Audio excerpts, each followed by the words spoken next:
네, 안녕하세요. 역사를 이야기하는 걸 너무 좋아해서 유튜브에 채널까지 파게 된 나아갈진 역사사 길로, 역사의 길로 나아가려는 진사로입니다. 자, 제가 3등급을 위한 한국사 개념 강의에 이어서 준비한 콘텐츠는 10분 한국사입니다. 이제 수능 시험에 나올 만한 키워드들 위주로 정리해서 매일 10분씩으로 정리한 이제 한국사 콘텐츠를 지금부터 시작하겠습니다. 자, 오늘은 그 첫 강의로 첫 번째 선사시대부터 남북국 시대까지를 빠르게 정리하겠습니다. 자, 선사시대는 구석기, 신석기, 청동기 중에 한 문제가 시험에서 출제될 겁니다. 자, 먼저 구석기 시대에는 사냥과 채집을 했어요. 그렇기 때문에 이동 생활을 했죠. 한 지역에 오래 머물 수가 없습니다. 먹을 게 없어지니까.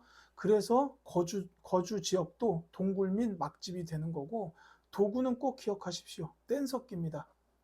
어디 이렇게 두드리거나 깨가지고 나타난 날카로운 단면으로 이제 뭐 사냥도 하고, 뭐 뭘 자르고 이렇게 했겠죠.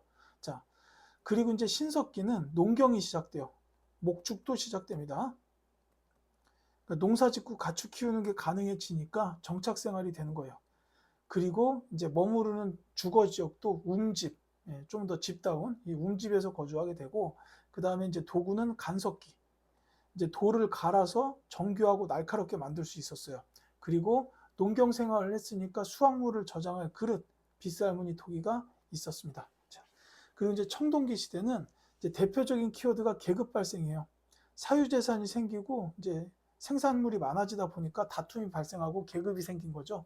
그리고 이제 이 과정에서 고인돌, 높은 계급을 가진 사람의 무덤, 그리고 이제 비파형 동검이 만들어졌어요.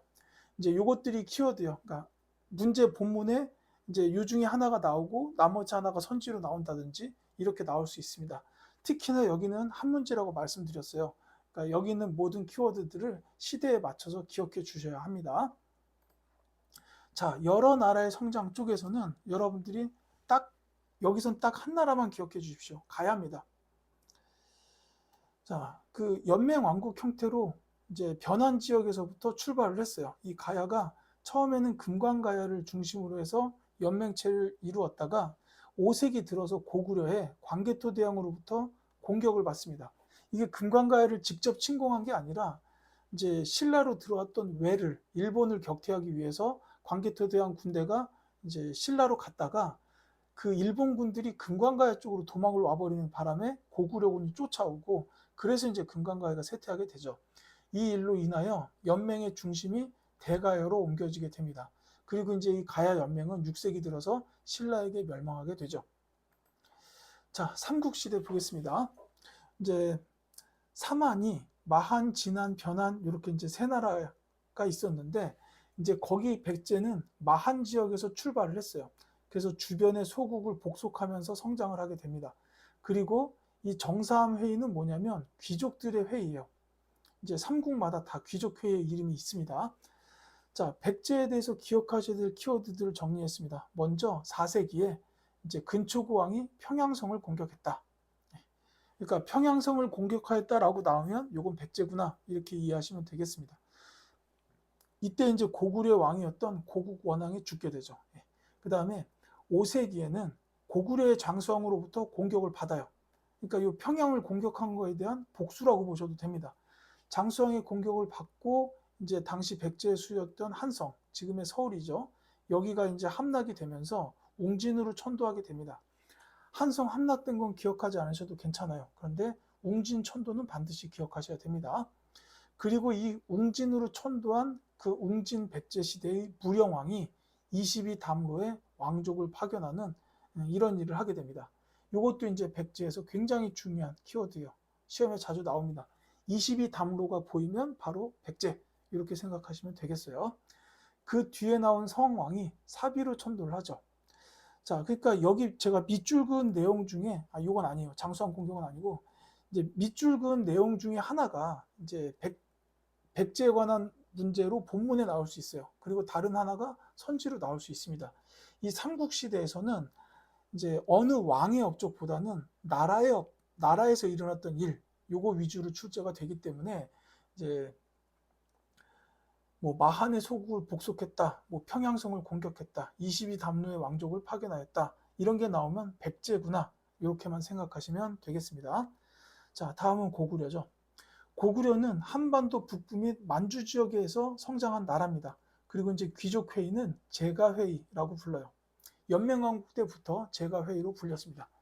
자, 이 고구려는 한강 이북 지역을 차지하고 그 다음에 신라에 침입한 외를 격퇴해요.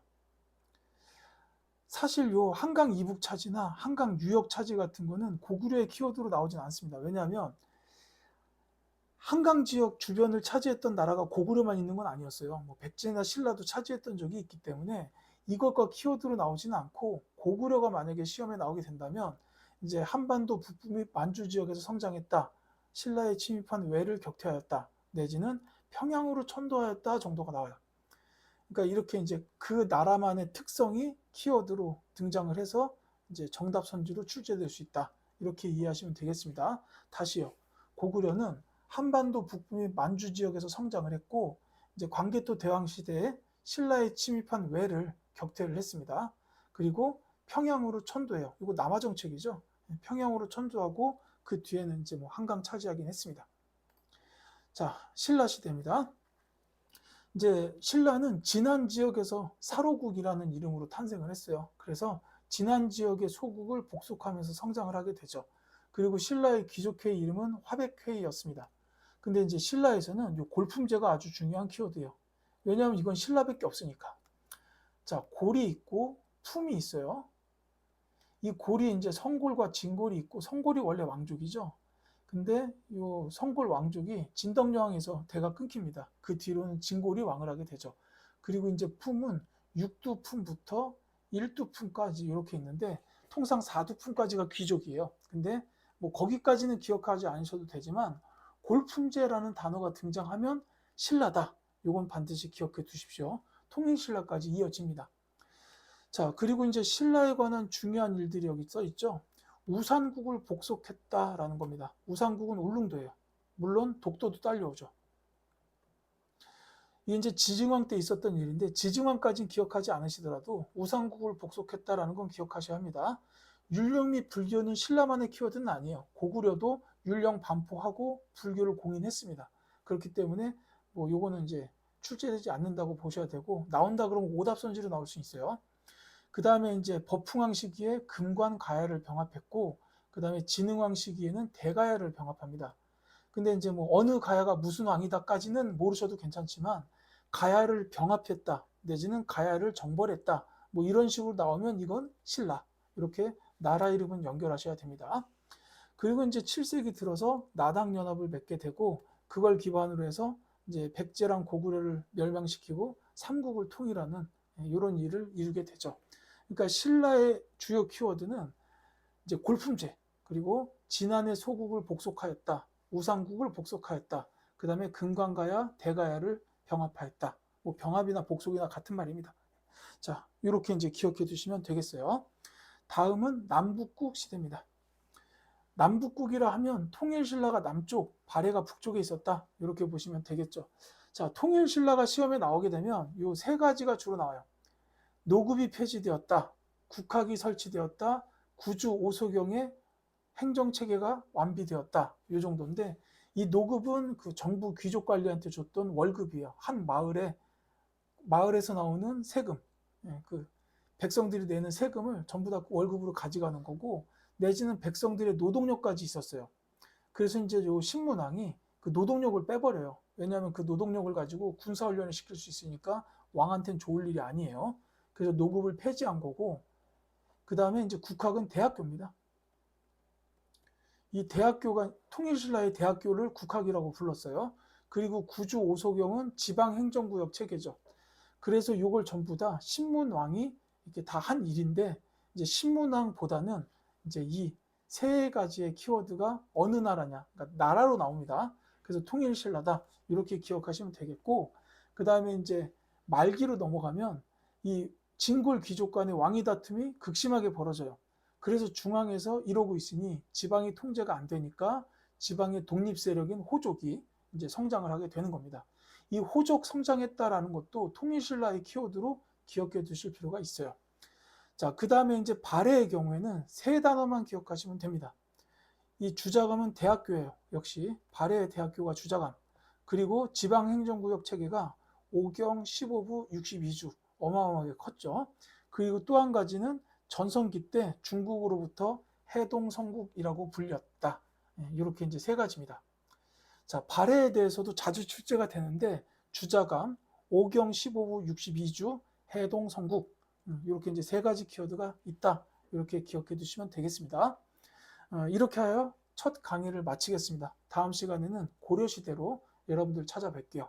감사합니다.